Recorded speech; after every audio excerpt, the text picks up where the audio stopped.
Welcome everyone. I'm Dr. Anchala. Today I will discuss MCQ based on relativistic mechanics. आज हम module first के MCQ discuss करने जा रहे हैं जिसका हम पार्ट 1 डिस्कस कर रहे हैं. So let us start with question number 1. Question number 1 पढ़ते हैं. Relativistic mechanics is applicable. So जैसे कि आप जानते हैं कि in the beginning of 20th century में ये कंफर्म हो गया कि Newton second law is valid only for the object moving at low speed and fails when applied to the object moving with high velocities comparable with the velocity of light. So, the failure of classical theory to explain many experimental facts lead to the development of the special theory of relativity by Albert Einstein. So, जो relativistic mechanics होती है is applicable only for velocities close to the velocity of light. So, option B is the right answer. Next question की तरफ चलते हैं कि theory of relativity shows that Newtonian mechanics is correct.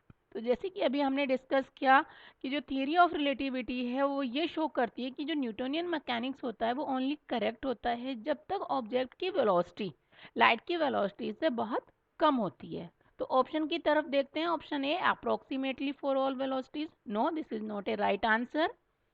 Option B approximately for velocities approaching the velocity of light. No, this is not a right answer. Option C approximately only for velocities much smaller than that of light. Yes. So according to relativity या relativity ने ये show किया जो न्यूटोनियंस law है is correct only approximately only for velocities much smaller than that of light. So option C is the right answer. Next question की तरफ चलते हैं. A reference frame consist of. So in order to specify the location of a point object और an event we require a coordinate system. Okay, we choose a point of origin and the direction for 3 axes, but for complete information we need another coordinate axis, that of time. So a reference frame, जैसे like कि मैं आपको diagram से समझाऊं कि this is coordinate axes, this origin x y z, and also we need a clock. So reference frame consists of origin, 3 axes and a clock.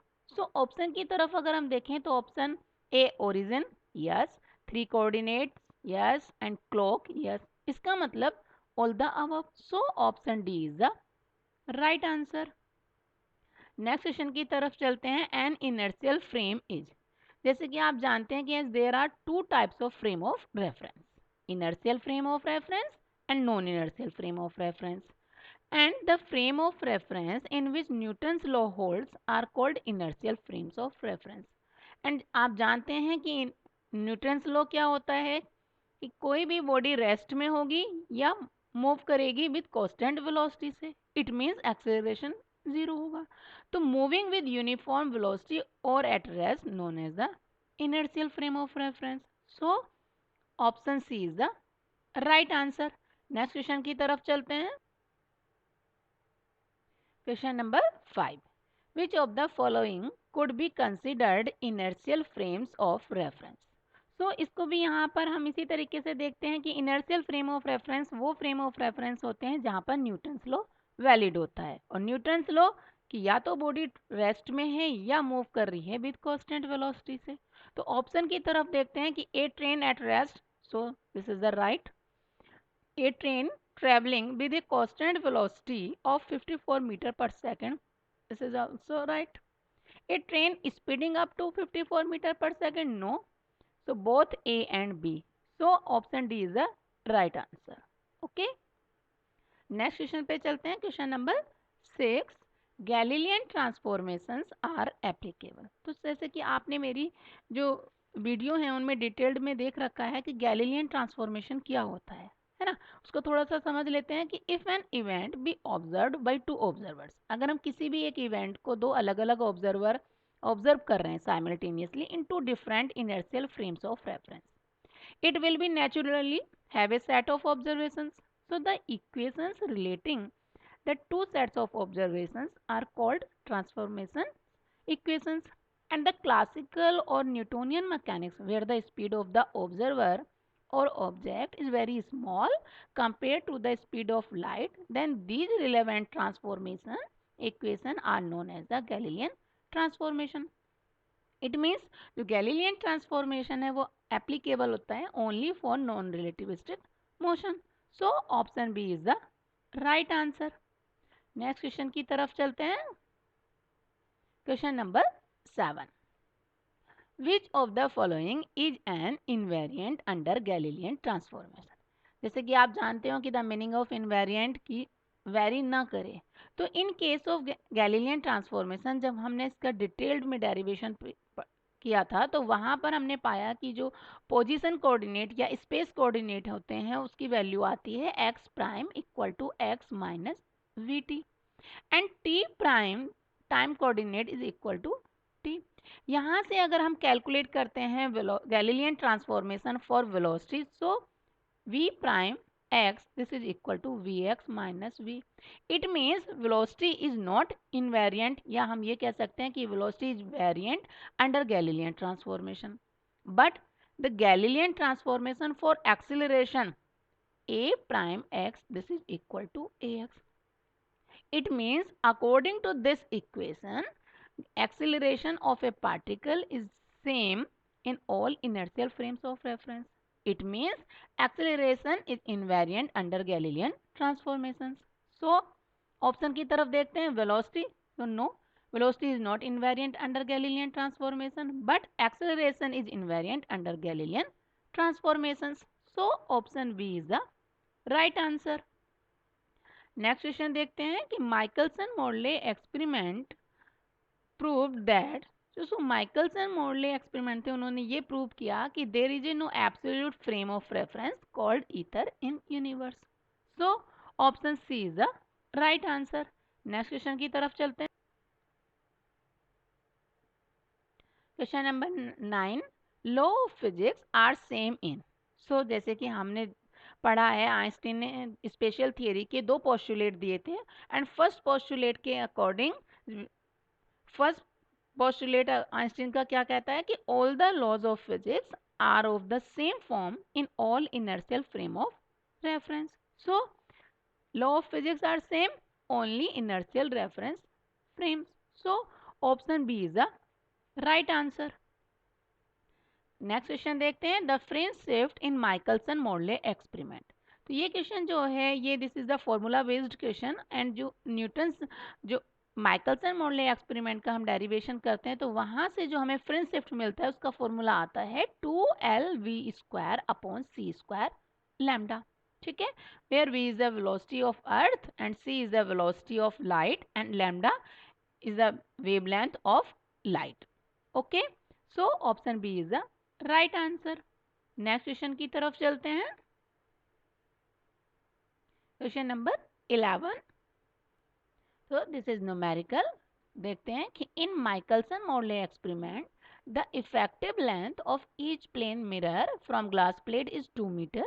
Wavelength of light use is 400 angstrom and 4000 angstrom and velocity of earth is 3 into 10 की power 4 metre पर second. The fringe shift will be.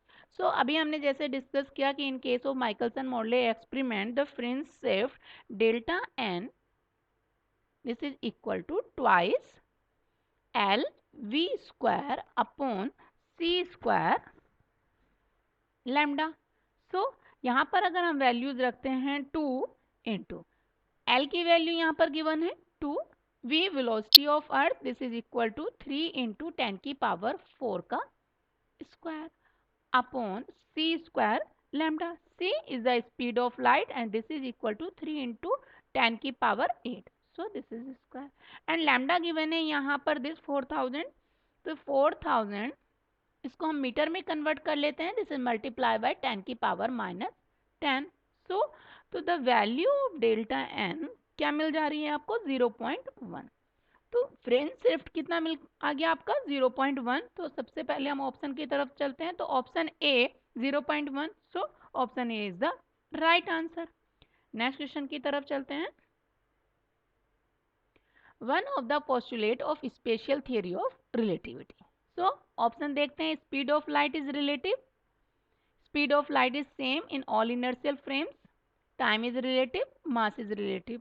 सो जैसे कि मैंने अभी discuss किया कि जो postulate हैं स्पेशल थियरी ऑफ रिलेटिविटी के, फर्स्ट पोस्टुलेट था कि law of physics are same in all inertial frames of reference, and जो सेकंड पोस्टुलेट दिया वो था speed of light is same in all inertial frames of reference.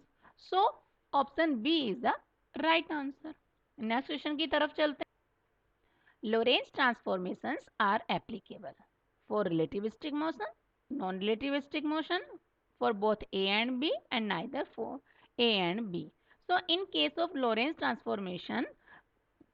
transformation में जो velocity consider की जाती है वो वेलोसिटी जो होती है लाइट की वेलोसिटी के कंपैरेबल होती है, ठीक है। जो रिलेटिव वेलोसिटी है this is comparable with the velocity of light. So जो लोरेंज ट्रांसफॉर्मेशंस होते हैं वो एप्लीकेबल होता है for relativistic motion. So option A is the right answer. Next question की तरफ चलते हैं। Lorentz transformation assume. So because Lorentz transformation हम कहाँ पढ़ रहे हैं, थियरी ऑफ रिलेटिविटी में। सो तो in case of Lorentz transformation space and time both are relative, space and time both are absolute, no, space is relative and time is relative, space is relative, time is relative। so option देखते हैं। so in case of Lorentz transformation assume space and time both are relative, so option A is the right answer। Next question की तरफ चलते हैं कि which of the following statement is correct. यहाँ पर जो स्टेटमेंट है कि वो कौन सा स्टेटमेंट करेक्ट है। फर्स्ट स्टेटमेंट देखते हैं कि Galilean transformation are applicable for relativistic speed, no. हम देख चुके हैं कि जो गैलीलियन ट्रांसफॉर्मेशन होता है वो एप्लीकेबल होता है only on non relativistic speed, it means option A is not a correct answer. Option B, Lorentz transformation are applicable for relativistic speed, yes, and the Galilean transformation are applicable for non-relativistic speed. It means option B is the correct answer. Next question की तरफ चलते हैं। The quantity which is invariant under Lorentz transformation is।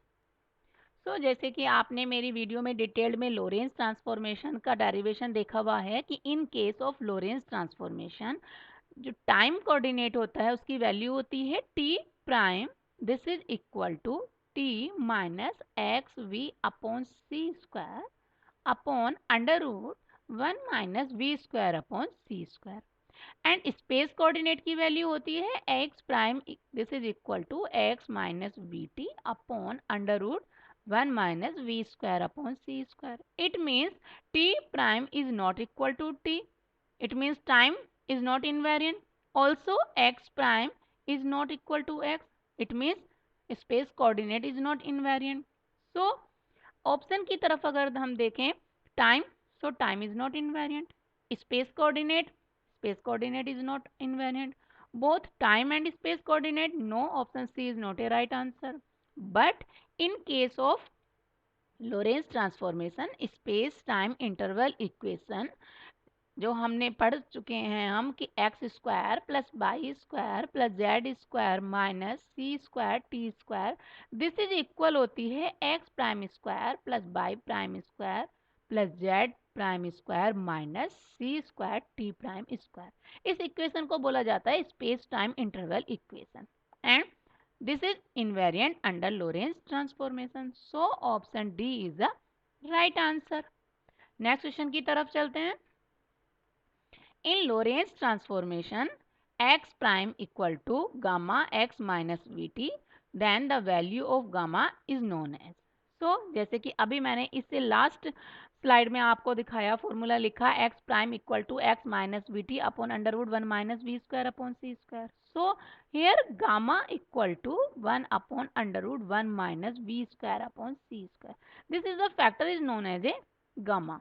So this question is based on formula, so the value of gamma is equal to, बताइए option A लिखा हुआ है under root 1 - v² upon सी square, option B 1 - v² upon सी square की power 3/2, option C 1 minus we square upon C square की power minus half. So अभी हमने देखा कि the value of gamma this is 1 minus we square upon C square की power minus half. So option C is the right answer.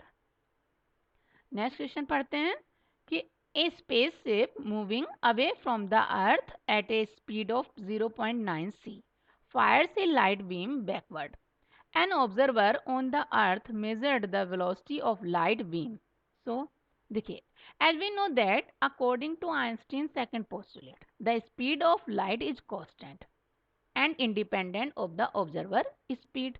So, velocity of light beam is c, and so option B is the right answer. Because हम many times या बार बार मैं आपको बता चुकी हूँ कि जो लाइट की स्पीड है according to second postulate of Einstein वो कांस्टेंट होती है एंड ऑब्जर्वर की स्पीड पर डिपेंड नहीं करती है। So an observer on earth measured the velocity of light beam is equal to C. So option B is the right answer. Okay, next question की तरफ चलते हैं। Speed of light in vacuum depends upon, ये भी Einstein second postulate से related question है। Light की speed किस पे डिपेंड करती है? Velocity of source no, velocity of observer no, velocity of source and observer no, velocity of light is constant and does not depend on the velocity of source and observer. So none of the above. So option D is the right answer. Next question देखते हैं। Choose the incorrect statement concerning the theory of relativity. Theory of relativity के concern में कौन सा statement incorrect है?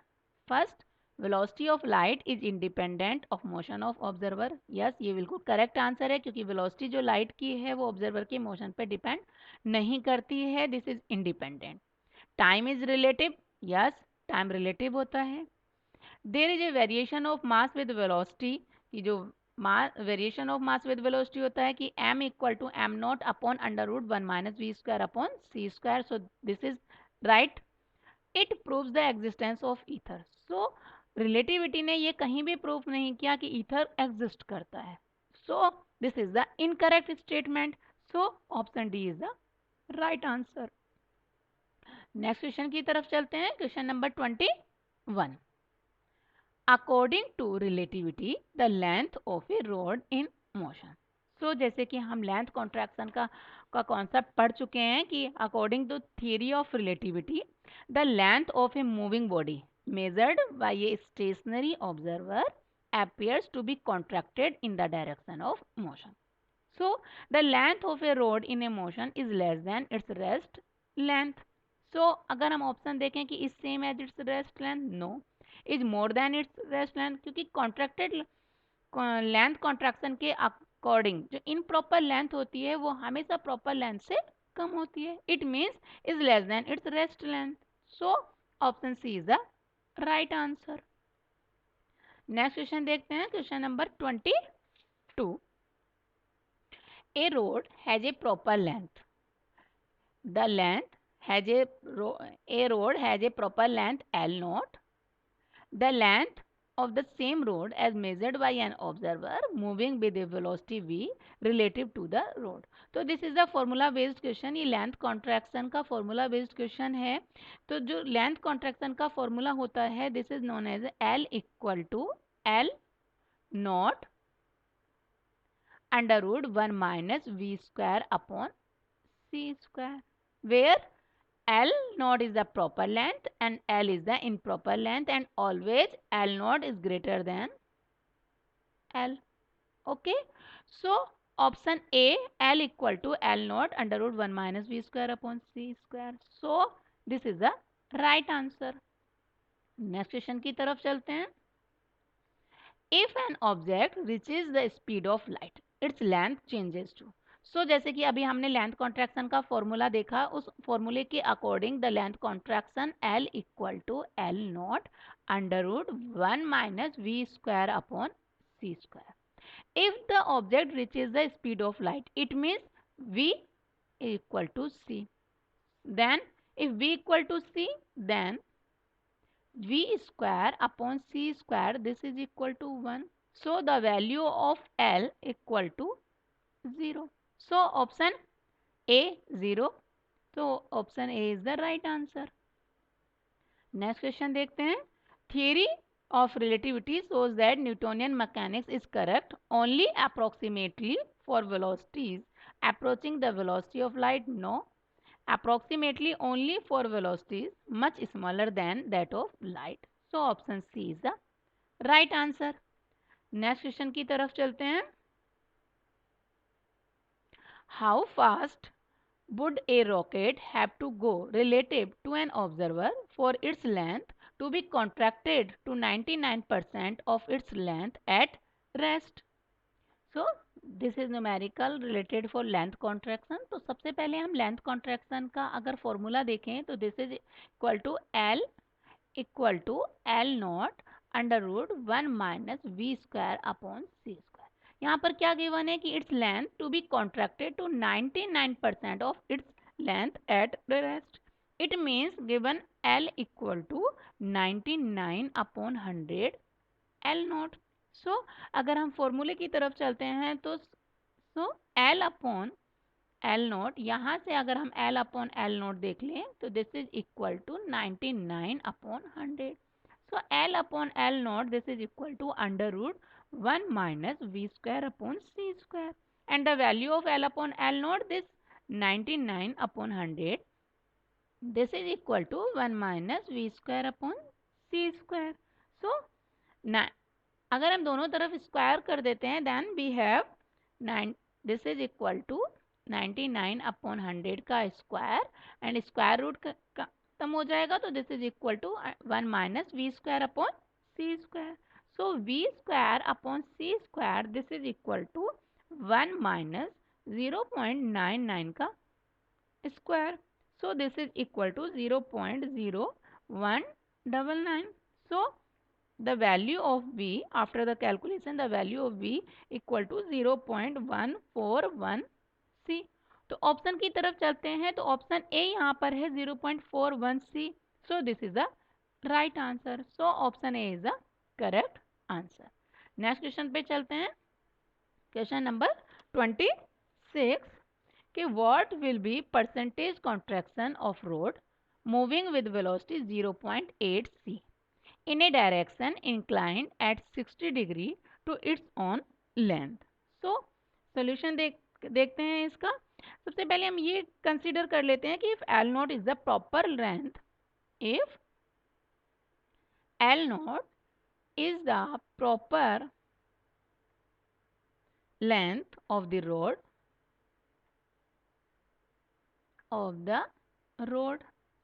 so यहाँ पर दिया हुआ है कि डायरेक्शन इंक्लाइंड एट 60 डिग्री. सो हमें सबसे पहले क्या करना होगा, हॉरिजेंटल कंपोनेंट हमको कैलकुलेट करना होगा एंड वर्टिकल कंपोनेंट कैलकुलेट करना होगा. तो सबसे पहले हम हॉरिजेंटल कंपोनेंट को लिख रहे हैं कि horizontal component of L naught this is equal to L naught cos and angle 60 degree.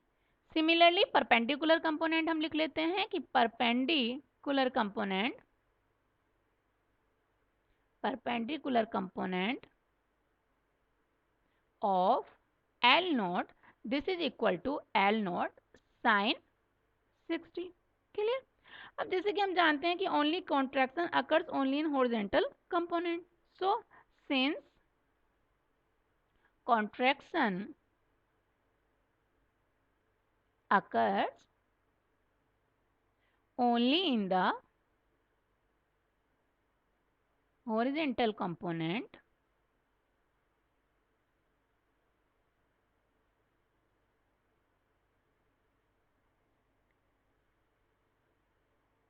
then Lx this is equal to L naught cos 60 and under root 1 minus we square upon C square.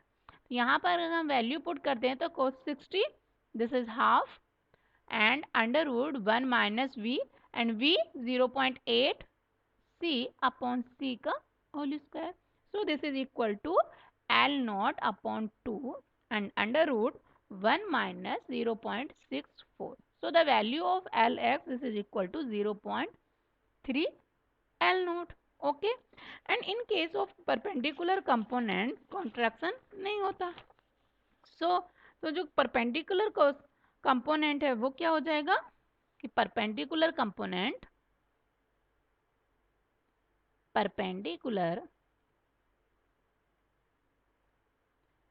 component remains constant,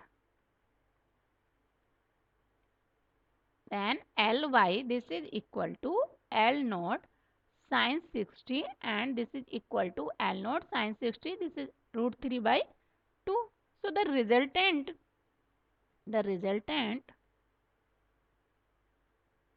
of contracted length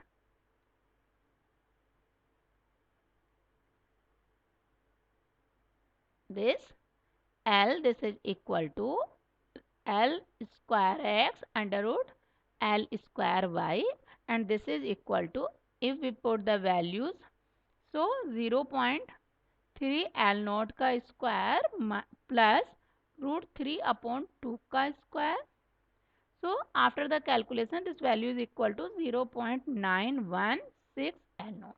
So अब हमें calculate करना है percentage contraction. So percentage contraction in length,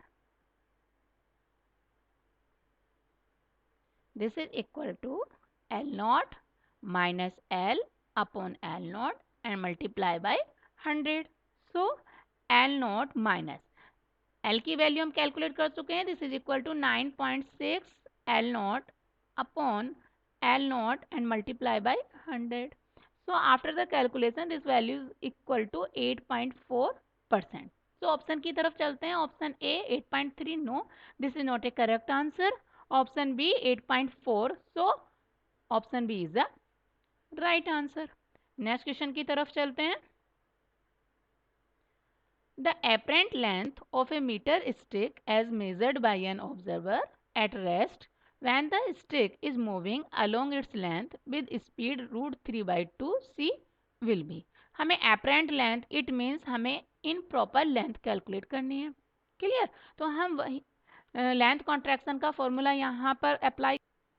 so according to length contraction the formula L this is equal to L naught under root 1 minus V square upon C square, and the value of V is equal to root 3 by 2C. So L this is equal to L naught under root 1 minus V root 3 upon 2C upon C का whole square. So this is L equal to L naught under root 1 minus 3 upon 4. It means L naught under root L note की value 1, तो यहाँ पर हम एल note की वैल्यू put कर देते हैं. So this is equal to under root 1/4. तो the value of apparent length या contracted length is equal to 0.5 metre. So option A 0.1 metre, no, this is not a right answer. Option B 0.3 metre, no, this is not a right answer. Option C is 0.5 metre, so option C is the right answer. Next question की तरफ चलते हैं. A cube has side L naught when at rest. If the cube moves with the velocity v parallel to its one edge, then its volume becomes. So ये question भी आपका length contraction से related numerical है. So let us consider if L naught is the proper length of a side of a cube. Let the cube move along x direction with velocity v. Then Lx equal to क्या हो जाएगा L not 1 minus we square upon C square की power half. So length along Y and Z direction remains unchange. So in L Y and this is equal to L naught, same L Z this is equal to L naught. So the volume of the cube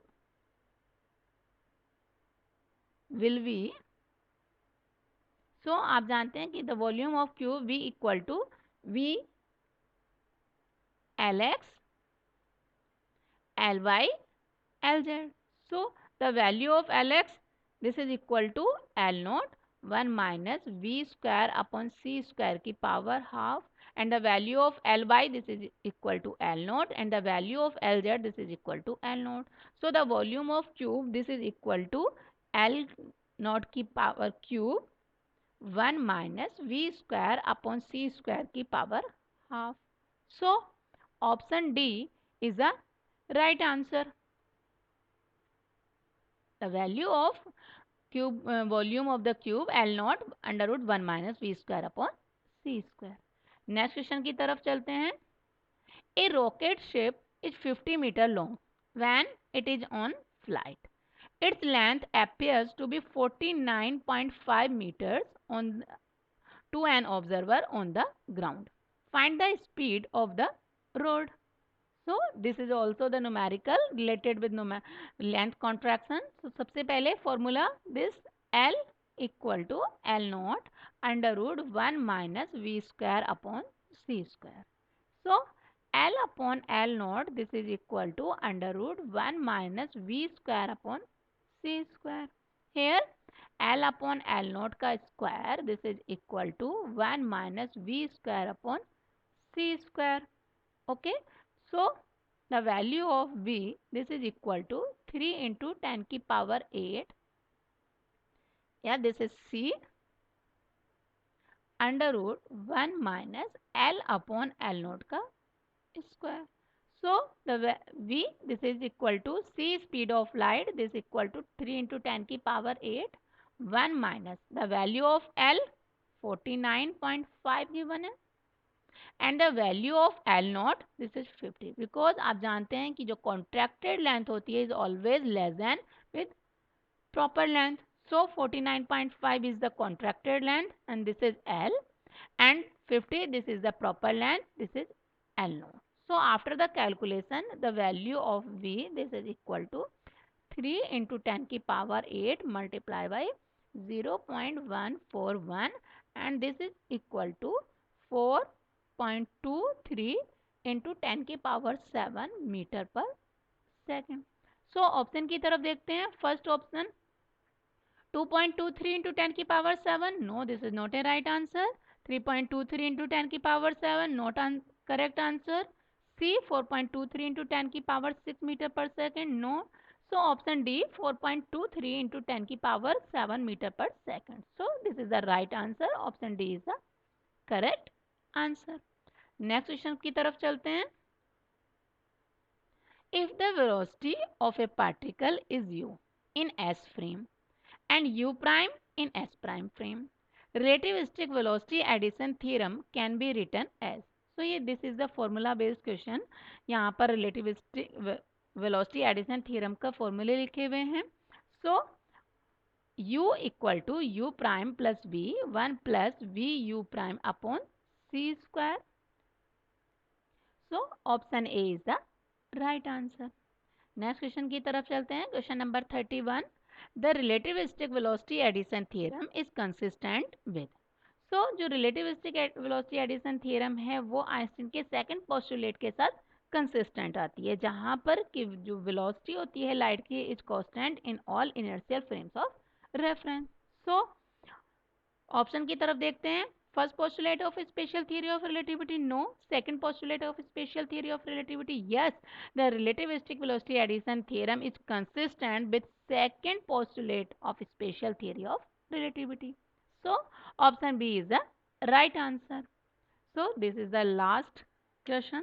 So तो आज की video में हमने MCQ discuss करे जो related थे module first relativistic mechanics के. हमने पार्ट 1 को इसको डिस्कस किया. नेक्स्ट वीडियो में मैं रिलेटिविस्टिक मैकेनिक्स के और MCQ को डिस्कस करूंगी. Thank you.